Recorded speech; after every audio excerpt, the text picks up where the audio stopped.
100-odstotni niz v spomladanskem delu v Ljudskem vrtu se je nadaljeval tudi na dvoboju proti Domžalam. Z dvojčkom Hilala Sudanja in novim zadetkom najboljšega strelca lige Arnela Jakupoviča na koncu visoka zmaga 3-0. V ekipo se je po odsluženi kazni zaradi kartonov vrnil Lan Vidmar, ob tem sta v prvi enajsterici znova začela tudi Josip Iličić in Arnel Jakupovič v primerjavi z zadnjo tekmo proti Rogaški. V drugem polčasu ob visoki prednosti pa smo doživeli tudi premiero. V vijoličnem dresu Etienne Begre je prvič zaigral na uradni tekmi. Vsi najzanimivejši trenutki krasnega sobotnega poznega popoldneva pred 5500 gledalci v nadaljevanju.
Lisa top pomeni, to je Maribor v vsem lepem, verjamem, da bi še z pozitivnostjo z druge strani bilo še več gledalcev, tako da to je obisk ali pa želja vsakega kluba v Sloveniji, potem konec tudi iz sveta, da ima polne stadione, da ima pozitivno energijo, da je vzdušje, da je zanimiva nogometna tekma in danes je Maribor odgovoril na najboljši možni način.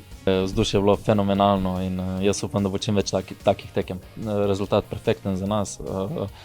Lahko smo še boljši v določenih segmentih igre, ampak res je zadovoljstvo tako igrati in prihajati v šanse in dobro ustvarjamo in se dobro branimo vsi skupaj in samo treba nadaljevati po tej poti. Nova zmaga brez prejetega zadetka za dodatno samozavest in pozitivno energijo za nadaljevanje sezone. Naslednja tekma znova v Ljudskem vrtu v pokalnem tekmovanju med tednom nasprotnik Radomlje.